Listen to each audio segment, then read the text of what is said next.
예, 오늘 이렇게 예배에 참여하신 모든 성도님들 주님의 이름으로 환영합니다. 이제 봄인 것 같은데 날은 아직 조금 차갑다고 느껴질 때도 있긴 한데 따뜻해지는 그런 봄날인 것 같습니다. 또 예배 드리고 기도하고 이러기 너무 좋은 날입니다. 기도 많이 하시기 바랍니다. 지난주 로마서를 시작을 했는데 로마서 1장에서 8절까지 말씀을 드렸습니다. 세 가지로 정리를 간단하게 이렇게 하면은 첫 번째 뭡니까? 바울은 하나님의 복음을 위하여 사도로 부름받았다 기록하고 있다고 말씀드렸고, 그래서 바울은 자신의 사도성에 대해서 말하고 있습니다. 두 번째로 바울은 복음의 본질이신 예수님, 그분이 어떤 분인지 구체적으로 설명하고 있어요. 그래서 오늘 그 요절 말씀에 있는 것처럼 그의 아들에 관하여 말하면 육신으로는 다윗의 혈통에 나셨고 성결의 영으로는 죽은 자 가운데서 부활하사 능력으로 하나님의 아들로 선포되셨으니 곧 우리 주 예수 그리스도시라. 굉장히 중요한 말씀입니다.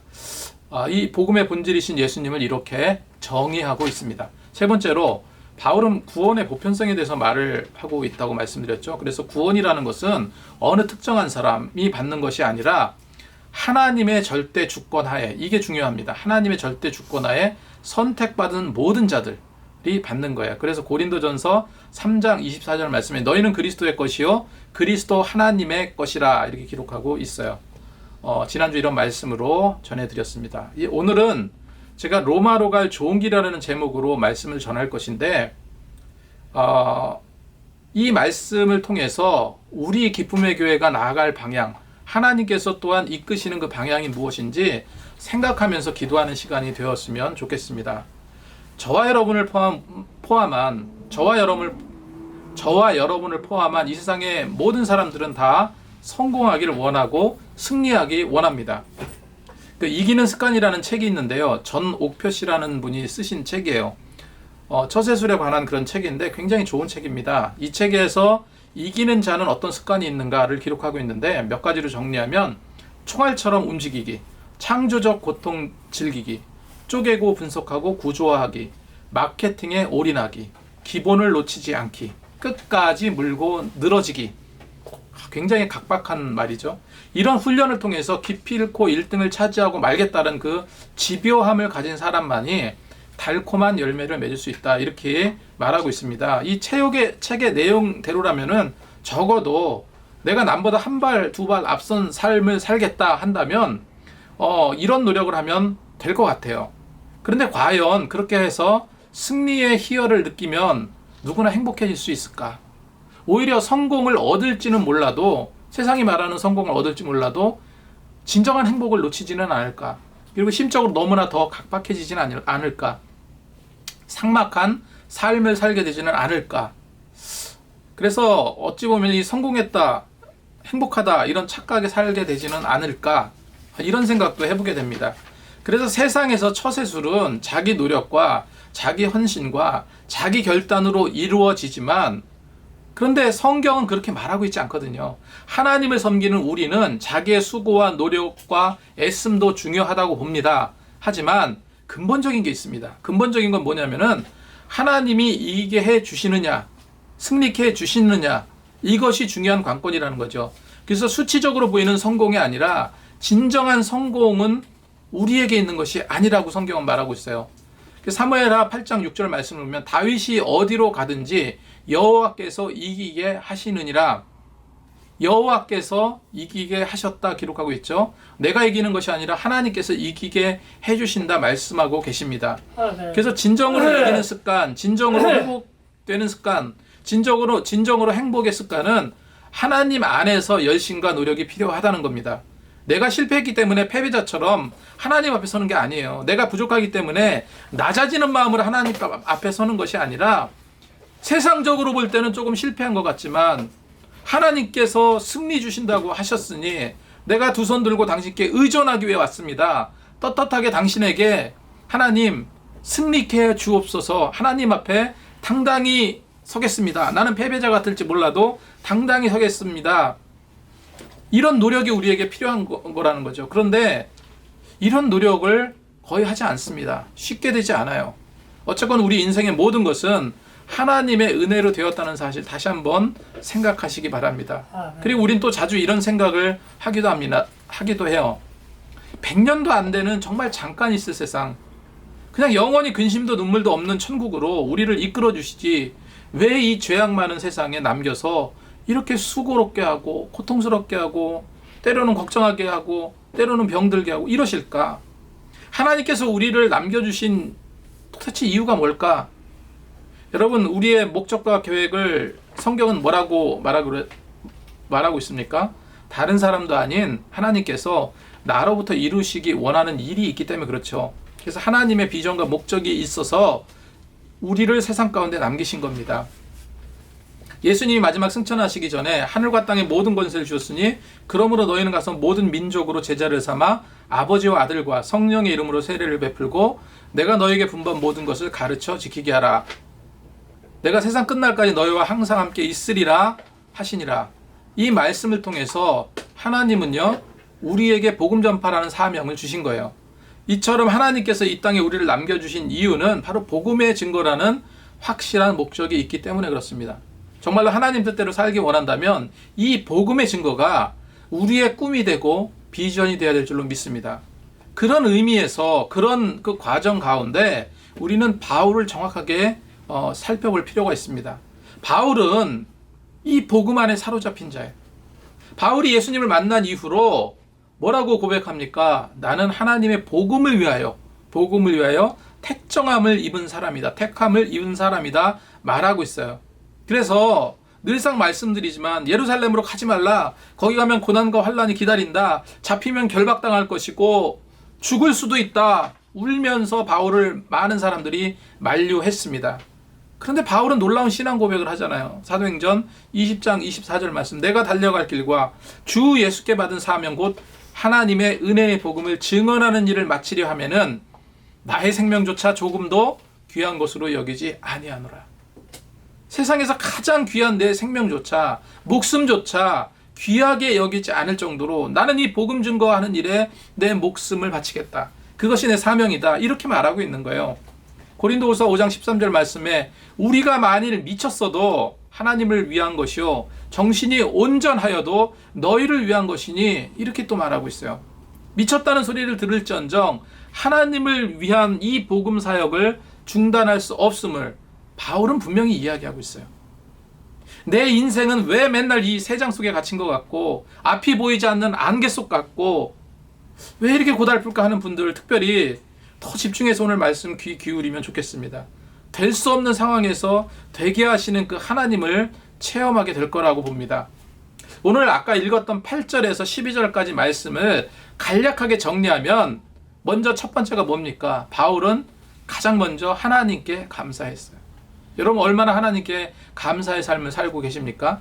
감사한 이유가 늘 있는데 감사하지 못한 삶을 살 때가 많죠.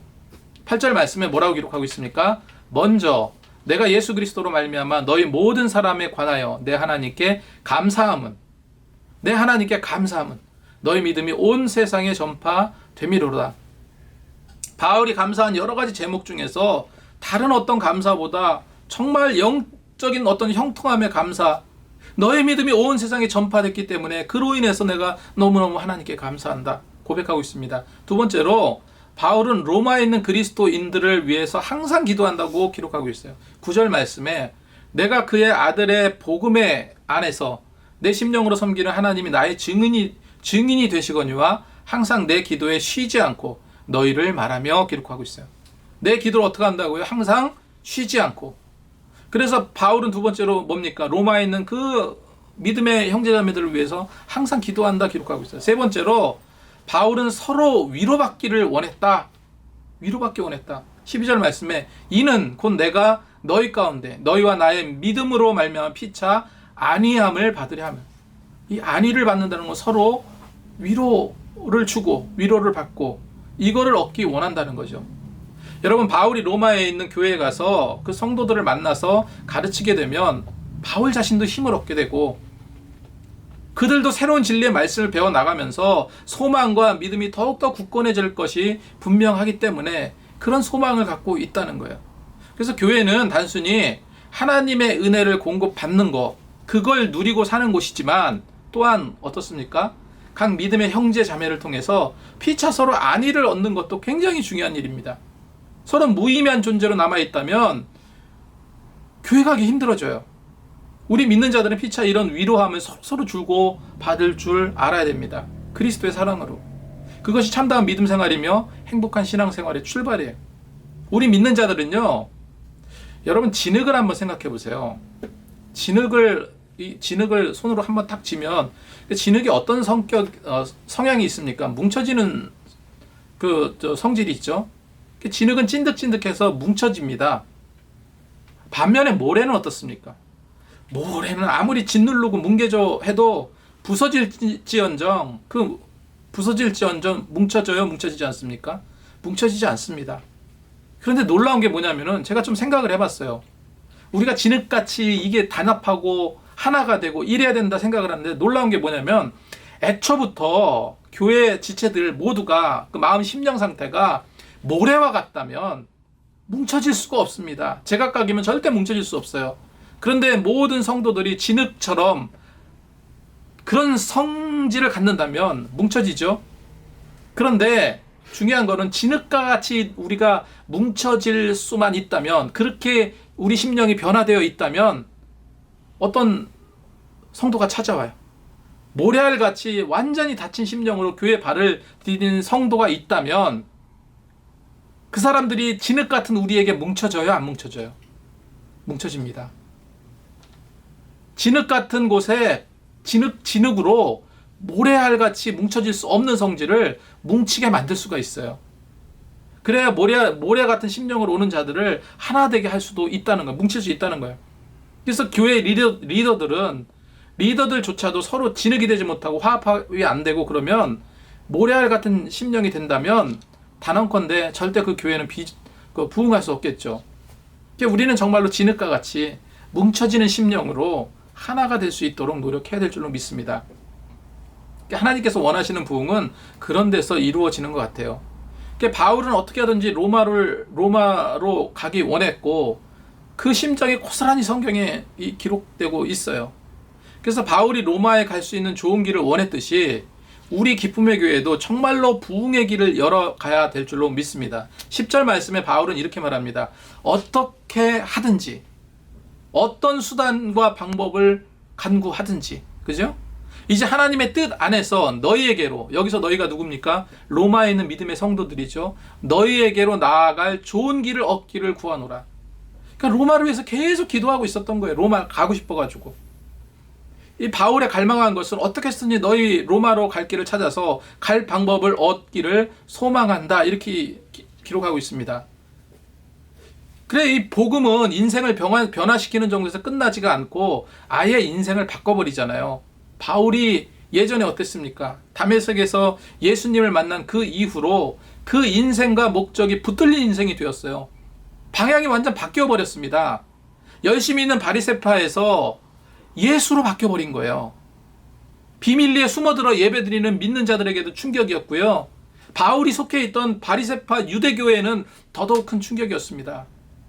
분명 바울 같은 최고의 바리새인이 예수 믿기로 결심한 그것은 목숨을 건 사건이었어요. 그래서 바울을 당시에, 그 초대교회 당시에 바울을 제거하려, 바울을 죽이려는 유대인들이 막 여기저기 생겨났어요. 심지어 어떤 일까지 있습니까? 사도행전에 보면 기록하고 있죠. 내가 바울을 내 손으로 죽이기 전까지 나는 먹지도 마시지도 않겠다. 이렇게 선언한 사람들이 굉장히 많았습니다. 사도행전 25장, 26장까지 내용을 보면 바울을 죽이려 했던 대제사장과 높은 사람들이 바울을 고소를 합니다. 이들의 목적은 고소가 아니었어요. 그냥 바울을 죽이는 게 목적이었습니다. 그래서 새로 부임한 유대 총독 베스토를 이용해서 이 바울이 예루살렘으로 옮기려 할 때 길에서 어떡합니까? 매복해 있다가 숨어 있다가 이들이 암살자가 되어서 바울을 죽이려는 그런 계획을 하고 있었어요. 아무튼 바울은 복음을 전하겠다는 이유로 이 베스토와 아그리빠 왕 앞에 서게 되었습니다. 잡혀온 바울에게 아그리빠 왕은 변명의 기회를 줬어요. 자신이 죄수의 신분이 되어서 정말로 최악의 경우에는 죽을 수도 있는 그런 상황이었습니다. 내가 죄가 없다면 변명해봐라, 변론해봐라, 기회를 줄 테니 말해봐라, 이렇게 이야기를 했습니다. 만약에 죄 없이 잡혀온 사람이라면 그런 상황이 되었을 때 뭐를 할까요? 자신을 변호하겠죠. 나는 억울하다. 나는 죄가 없다. 내가 왜 이렇게 됐는지 모르겠다 하면서 자신의 무죄를 입증하기 위해서 어떻게 해서든지 풀려나라고 안간힘을 쓸 거예요. 근데 바울은 그러지 않았습니다. 오히려 바울은요, 그 변명의 기회조차도 바울은 베스도와 아그리빠 왕을 위해서 그 두 사람을 전도하려고 안간힘을 쓰는 내용이 나와요. 변명의 시간을 준 그 시간조차도 예수 그리스도의 복음을 전하는 데 사용했다는 겁니다. 그래서 바울은 자신에 대한 변명을 하지 않고 어떻게 해요? 예수 믿으라고 한 거야, 거기서. 그러니까 베스도가 뭐라고 말합니까? 베스도가 크게 소리내어서 뭐라고 말해요? 사도행전 26장 24절 말씀에 바울이 이같이 변명하며 베스도가 크게 소리내어 이르되 바울아 내가 미쳤도다. 내 많은 학문이 너를 미치게 한다. 여러분 거기서 끝났습니까? 바울은요 조금도 기죽지 않았어요. 오히려 더 당당하게 베스도 앞에 말합니다. 25절 말씀에 바울이 이르되 베스도 각하여 내가 미친 것이 아니요 참되고 온전한 말을 하나이다. 그랬을 때 베스도가 이렇게 말해요. 내가 적은 말로, 다시 말해서 너의 그 얄팍한 어떤 그 지식으로, 너의 그 적은 말로 나를 권하여 그리스도인이 되게 하려 하는도다. 이렇게 기록하고 있어요. 이렇게 말하고 있는 순간에도 바울은 뭐라고 말합니까? 각하, 나처럼 결박된 거 이외에는, 지금 잡혀서 죄인의 신분된 거 이것만 빼고는 다 나와 같이 되기를 원합니다. 나처럼 예수 믿고 구원받기를 원합니다. 여러분 이것이요 바울의 최후의 변명의 결론이었습니다. 자신이 풀려나고 감옥에 갇히는 건 관심조차 없었어요. 그 10절 말씀에 이렇게 기록하고 있죠. 어떻게 하든지 이제 하나님의 뜻 안에서 너희에게 나갈 좋은 길을 얻기를 구하노라. 로마에 나갈 길을 얻기를 구한다. 이게 바울의 의지였어요. 지금 우리가 이렇게 살펴보고 있는 로마서는요, 바울이 3차 전도 여행이 끝날 무렵인 AD 57년경에 쓰여졌다고 이렇게 알려져 있습니다. 그리고 2년 후의 내용이 사도행전 25장, 26장의 내용입니다. AD 59년경에 바울은요, 대제사장과 유대교도들에 의해서 체포당하고 고소당하죠. 그리고 신문받게 됩니다. 그리고 아까 말씀드린 대로 아그리빠 왕과 베스도 앞에 서게 된 거예요. 그 신문을 받으면서 저는 이 바울이 지금 어떤 심령, 어떤 생각을 갖고 있을까 많은 생각을 해봤어요. 지금 무슨 생각을 가지고 재판을 받고 있는가? 이 로마서에서는 분명히 나왔죠. 아까도 읽었지만 로마서에 뭐가 나왔습니까? 어떻게 해서든지 로마에 갈 좋은 길을 찾기를 원한다고 했습니다. 이걸 위해서 얼마나 기도했겠어요, 바울이. 로마가 그 옆에 동네로 가는 것도 아니고 저 먼데 얼마나 많은 돈이 필요했을까요? 어쨌건 거기 가기를 원한다라고 기도하고 있었던 겁니다. 그렇게 기도하고 있었는데 재판을 받게 된 거야. 순간 번쩍 이게 하나님의 은혜다. 하나님의 로마로 갈 수 있는 좋은 기회다 생각했던 거예요. 지금 이 순간 죄인의 신분을 붙잡혔지만 하나님께서 로마로 갈 수 있는 좋은 기회를 여셨다 생각한 거예요. 그래서 아그리빠 왕 앞에서 바울은 뭐라고 합니까? 나는 로마 시민이다. 나는 로마 시민이니 로마에 가서 재판을 받겠다라고 고집을 피워요. 바울은 로마 시민권자였죠. 이 로마 시민권자는요, 당시에 외국에서 죄를 지었을 경우에 불법과 올바르지 못한 재판을 받게 되는 경우에는 직접적으로 로마 황제 앞에 가서 상소할 수 있는 권한이 있었습니다. 법적으로. 자기 나라 로마로 가서 재판을 받겠다고 상소를 하면요, 아무리 중형의 죄를 지었어도, 살인의 죄를 지었어도 로마 황제 앞에 가서 제대로 된 재판을 받을 권리가 있었다는 거예요. 바울은 그걸 노렸습니다. 그래서 아그리빠 왕과 베스도는 바울의 변론을 듣고 뭐라고 말합니까? 이 자는 사형이나 결박당할 만한 그런 행위가 없다라고 결론을 내렸어요. 쉽게 말해서 굳이 무슨 변명을 하지 않아도 그냥 조금 있으면 풀려날 수 있는 그런 상황이었던 겁니다. 그런데요, 바울은 뭐라고 말하는 거예요? 난 로마 시민이다. 내가 어떻게 해서든지 로마로 가겠다. 로마에 가서 그 로마 황제 가이사 앞에서 재판을 받겠다. 이렇게 고집을 피우고 있는 거예요. 왜 이렇게 행동했습니까? 오직 로마에 가고 싶어서, 오직 로마의 복음을 전파할 열망 때문에 그랬다는 거예요. 그래서 자꾸 로마에 가서 재판을 받겠다고 고집을 피우니까 아그리빠 왕이 베스도에게 이렇게 말해요. 이 바울이라는 사람, 이 멍청한 사람 아니냐. 금방 이거 석방될 수 있는 문제인데 왜 굳이 지가 로마에 가서 로마 황제 가이사 앞에서 재판을 받겠다고 이렇게 난리를 치냐. 가이사에게 상소하지 않으면 그냥 풀려날 일인데 하면서 황당해하고 있는 것이 사도행전에 나와요. 결국 바울은요. 어떡합니까? 죄인도 아닌데 죄인의 신분을 가지고 로마로 가게 된 거예요. 그런데 만약에 한번 생각해 보세요. 만약에 바울이 돈을 들여서 선교를 보내려면 많은 선교비가 들어갑니다.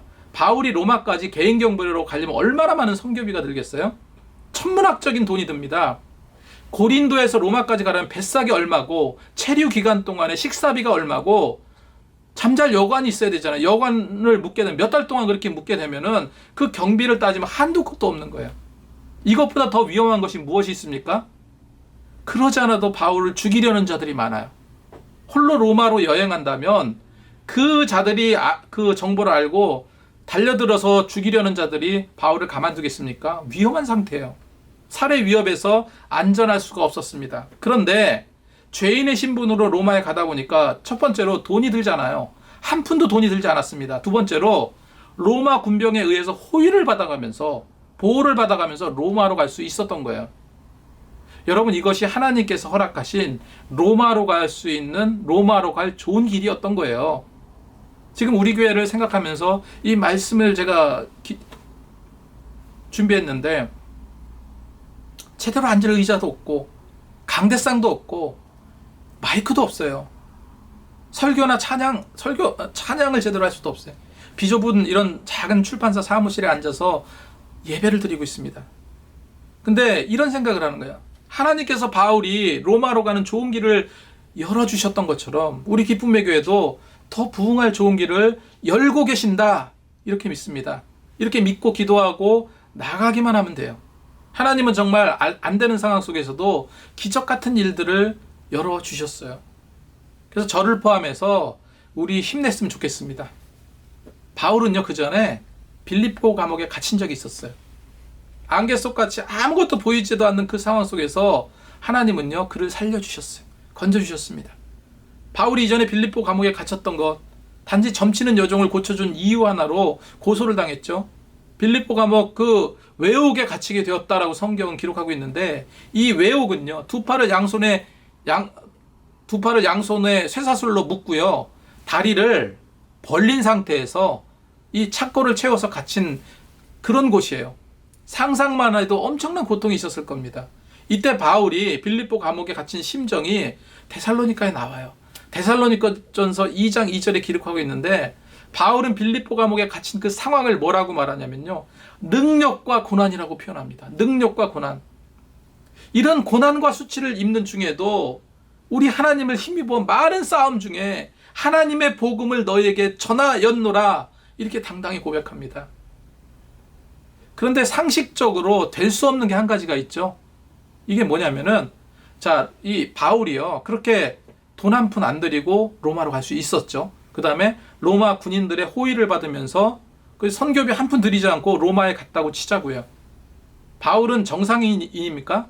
지금 죄인의 신분으로 간 거예요. 죄인의 신분으로 로마에 압송되는 겁니다. 어차피 가도 복음을 전할 수가 없어요. 어차피 가도 감옥에 갇힐 몸인데 어떻게 복음을 전할 수 있었습니까? 그런데요, 놀라운 것이 하나님께서 그를 어떻게 인도합니까? 바울이 막상 죄인의 신분으로 로마에 도착해 보니까 로마 황제 앞에서 재판을 받지 않았어요. 감옥에 가지도 않았습니다. 하나님은 분명 안 될 상황에서 될 수 있는 상황으로 만드시는 분이에요. 그래서 성경에 있는 기록대로 바울은요, 일종의 가택연금 비슷하게 당해가면서 2년 동안 새빵살이를 하게 되었다. 그래서 그곳에 믿음의 성도들이 와서 끊임없이 들락이면서 복음의 진수를 배우게 가르치게 되었다라고 성경은 기록하고 있죠. 힘들게 여기저기 다닐 필요도 없이 가만히 앉아서 아주 편하게 복음을 전하게 된 겁니다. 제가 지난번에 로마 성도들은 뜨거운 신앙이 있었다, 그런데 복음에 대한 지식은 전혀 없었다 말씀을 드렸죠. 이들을 위해서는 가장 중요했던 것이 성경을 가리키는 거였어요. 그런 가르침이 이어졌던 겁니다. 이것이 하나님의 역사하시며, 그래서 사도행전 마지막 두 구절을 보면 사도행전 28장 30절, 31절에 보면 이렇게 기록하고 있어요. 바울이 온 이태를, 지금 바울이 로마로 왔습니다. 압송되어 왔어요.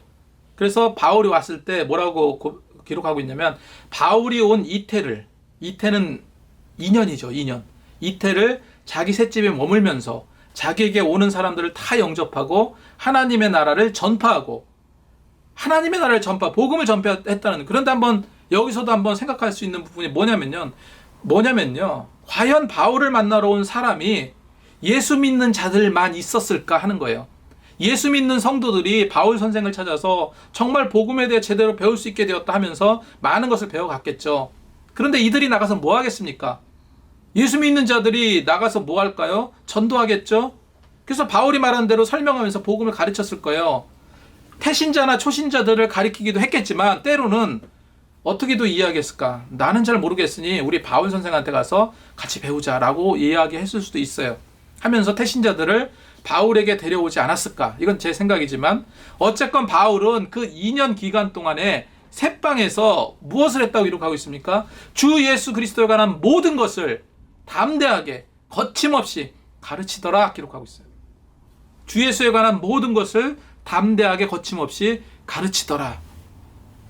그래서 바울은 로마로 갈 좋은 길이 열리길 기도했고 하나님의 은혜의 방법으로 그 좋은 길이 열렸습니다.